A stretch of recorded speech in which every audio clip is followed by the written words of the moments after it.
Uongozi wa klabu ya Yanga unayo furaha kuwataarifu wanachama, mashabiki na wapenzi wa soka kwa timu yetu pendwa Young Africans Sports Club itacheza mechi ya marudiano dhidi ya watani wa jadi Simba Sports Club siku ya Jumamosi ya tarehe 10 Mei 2025 katika uwanja wa Amani Zanzibar. Klabu ya Simba Sports Club inapenda kutaarifu umma na mashabiki wote kuwa itacheza mechi ya marudiano dhidi ya Young Africans siku ya Jumamosi tarehe 10 Mei 2025 katika uwanja wa Amani Zanzibar. Manda anatoa ufafanuzi kuhusiana na hiki ambacho kimezungumzwa kuhusiana na mchezo wa dabi ya Kariakoo kuchezwa pale Zanzibar. Taarifa ambayo imesambaa imeleta taharuki kubwa sana, watu wakijua ni kweli huenda hiki kitu kimetokea. Na taarifa yenyewe ambayo ilikuwa imesambaa kutoka bodi ya ligi kwa kuisoma imeandikwa hivi: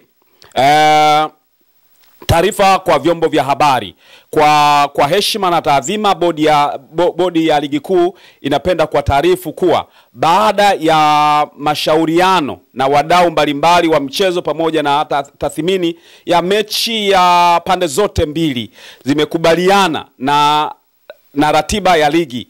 Imekubaliwa kuwa mechi ya marudiano kati ya Yanga na Simba itafanyika uwanja wa Amani Zanzibar siku ya Jumamosi tarehe 10 Mei mwaka 2025 ambayo itakuwa saa 11 jioni. Hii ni taarifa ambayo imetolewa kwa maana tarehe 10 Mei. Sasa inaendelea kusema kwamba uamuzi huu umefanyika kwa kuzingatia mambo yafuatayo. La kwanza, kuongeza usawa wa mazingira ya kiushindani kwa timu zote mbili. Hii ya kwanza. Ya pili nasema kuimarisha ushirikiano wa michezo baina ya Tanzania bara na Zanzibar. Na ya tatu nasema kuwapa mashabiki wa Zanzibar nafasi ya kushuhudia moja ya mechi kubwa nchini. Lakini sasa mara baada ya sababu za kupelekwa Zanzibar, imekuja sasa wanasema bodi ya ligi inasisitiza kuwa maandalizi yote yatafanyika kwa kushirikiana na wadau husika, ikiwa ni pamoja na usalama, upangaji wa tiketi, mawasiliano kwa vyombo vya habari na maandalizi ya uwanja. Tafadhali hakikisheni timu zenu zinafanya maandalizi ya kutosha kuelekea mchezo huo. Imetolewa na idara ya habari mawasiliano, bodi ya ligi kuu Tanzania bara TPBLB, Aprili 23 mwaka 2025. Kwa hiyo hii ni taarifa imetoka kutoka bodi ya ligi. Lakini kama itoshi, taarifa nyingine ikaja zaidi ikawa imetoka kwenye vyanzo vingine ikiwemo katika klabu ya Yanga. Inasema sasa kwa upande wa Yanga nao wametoa taarifa ambayo inasema: taarifa kwa umma, Aprili 23 mwaka 2025.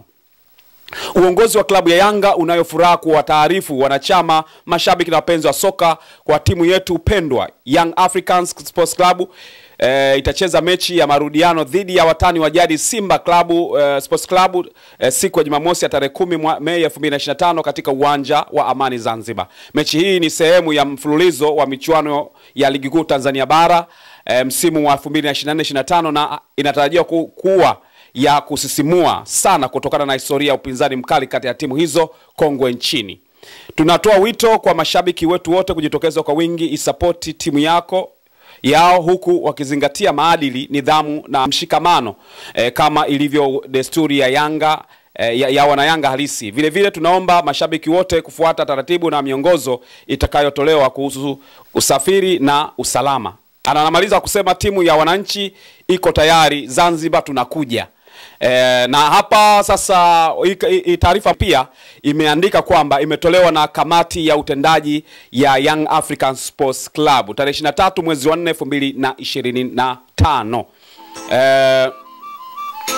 Lakini bado taarifa hiyo tunakuja kuiangalia vizuri taarifa hiyo ambayo inazungumza zaidi kuhusiana na hiyo dabi ya Kariakoo ambayo ndio kuchezwa pale Zanzibar, na inaenda zaidi pia kuzungumza inaenda kuzungumza kuhusiana na taarifa sasa kutoka kwa upande wa Simba. Wao kwa upande wa Simba wanasemaje kutokana na taarifa hii?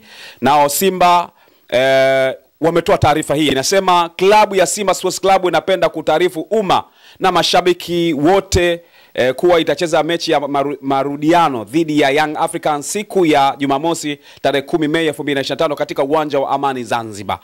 Hii ni sehemu ya maandalizi maalum kuelekea mikiki ya mwisho wa msimu, na pia ni nafasi ya kipekee kwa mashabiki wa Zanzibar kushuhudia pambano hili la watani wa jadi likifanyika Zanzibar. Maelezo ya mechi: timu ya Simba Sports Club tarehe Jumamosi tarehe 10 Mei 2025, muda ni saa 11 jioni, mahali ni uwanja wa Amani Zanzibar. Na taarifa inaendelea kusema tunawaalika mashabiki wote kujitokeza kwa wingi kuisupport timu yao na kuhakikisha tunadumisha amani, mshikamano na ushindani wa kweli wa mchezo. Ingaje hapa ameandika michezo. Na nao wanaandika kwa upande wa Simba, imetolewa na management ya klabu ya Simba. Sasa hii ni taarifa ambayo imetoka siku ya tarehe 23 ya mwezi wa 4, na hiki ndicho ambacho kimesambaa sana kwenye mitandao ya kijamii kikileta taharuki, kujua kwamba mchezo wa dabi ya Kariakoo unaenda kuchezwa pale Zanzibar. Sasa upande wa bodi ya ligi nao wametoa maelezo yao kuelekea katika mchezo huo, kama mchezo upo au haupo. Sasa tunaenda kumtafuta Karimu Boimanda ambaye ni afisa habari wa bodi ya ligi, atuambie kuhusiana na mchezo huo. Vipi mchezo huo upo, na taarifa inayozungumzwa ni ya kweli au ni taarifa feki? Na kikubwa zaidi ni hii taarifa ambayo inazungumzwa kutoka katika vyanzo mbalimbali vya michezo, na sisi tumechukua kama Like Media na kuileta kwako mtazamaji, ili uweze kufuatilia nini ambacho kinaenda kutokea. Karimu Boimanda anatoa fafanuzi kuhusiana na hiki ambacho kimezungumzwa kuhusiana na mchezo wa dabi ya Kariakoo kuchezwa pale Zanzibar. Karimu Boimanda, kama unatupata vizuri hapo ulipo, na vipi kuhusiana na dabi ya Kariakoo? Hizi taarifa ambazo zinasambaa ni za kweli ama sio za kweli? Haina ukweli. Mbona wametengeneza ya Simba ya Yanga, zote hazina ukweli. Sawa, tuanzie hapo Karimu Boimanda, tukizungumzia hilo jambo. Yamekuwa ni mengi sana yakitokea hayo, pengine kama sio ya ukweli kama ilivyo mlivyotoa maelezo kwamba sio ya ukweli. Bodi ya ligi ni taasisi kubwa sana pamoja na TFF. Kama kunatokea mambo kama haya, kwa upande wenu mnachukua hatua gani? Kwanza ni ngumu kufahamu chanzo cha tatizo. Yani nani ameanzisha. Kwa hiyo huwezi kusema unachukua hatua zozote bila kujua nani ameanzisha na alianzisha kwa lengo gani.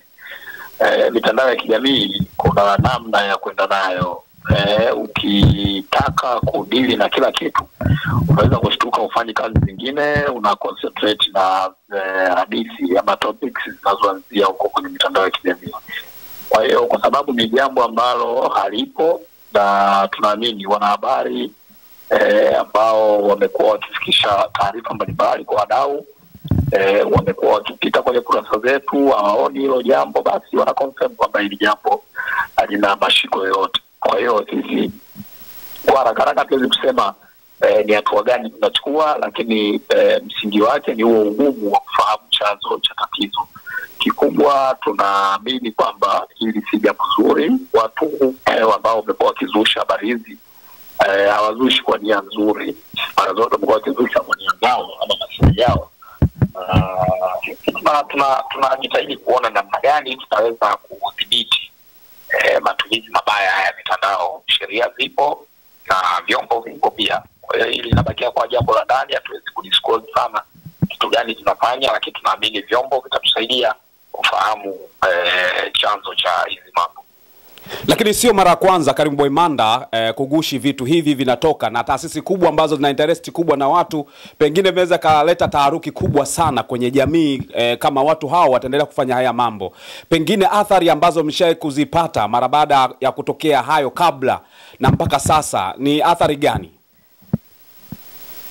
Mimi nadhani athari kubwa ni usumbufu, kwamba unaamka asubuhi una shughuli nyingi za kufanya, badala ya concentrate na hizo shughuli zako unaanza kujibu simu, unaanza kujibu message kuhusiana na jambo ambalo kuna mtu tu ameamua kulitunga huko mtandaoni. Kwa hiyo athari kubwa tunaipata ni hiyo, badala ya concentrate na kazi za kuendeleza mpira wetu, unabaki kujadili vitu ambavyo havina mashiko yote. Kwa hiyo ndio athari kubwa. Yote katika yote, mlishawahi kukaa kama uongozi kwamba pengine mfate hata polisi, jeshi la polisi angalau kulipa taarifa kuhusiana na hiki ili haya mambo yaweze kudhibitiwa, kwa sababu pia inaleta taharuki katika jamii yetu ya mpira wa miguu. Nimeshasema sasa ni mambo ya ndani, namna gani tunaendea kuyasomba haya yanabakia kwa ndani. Ndio maana nikasema kuna sheria lakini pia kuna mamlaka. Kwa hiyo bodi ya ligi inafahamu wenyewe namna gani inadili na hivyo vitu, na si vitu vya kuviweka wazi sana.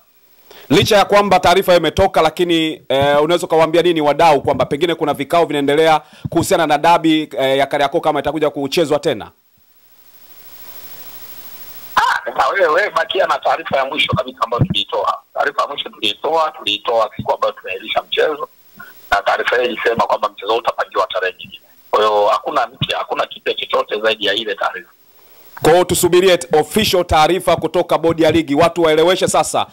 Pengine utofauti wa hii ripoti ambayo imetoka na bodi ya ligi, utofauti wake ni nini ambao watu wao wanazingatia taarifa ikitoka tujue kabisa haijatoka bodi ya ligi? Taarifa rasmi za bodi ya ligi zinatoka kupitia kurasa rasmi za mitandao ya kijamii pamoja na tovuti ya bodi ya ligi kuu Tanzania. Lakini pia huwa tunatoa taarifa kwa vyombo vya habari. Kwa hiyo nje hapo hakuna namna unaweza ukarely kwenye taarifa nyingineyo. Basi Karim Boimanda, mimi nikushukuru sana kwa kuungana nasi kupitia Lucky Media na umetupa ufafanuzi mzuri kabisa. Bila shaka wadau watakuwa wameelewa kwamba alikuwa ni fake taarifa ambayo imetoka kwa mtu ambaye alikuwa na nia ovu kabisa kuleta taharuki kwenye jamii. Asante sana.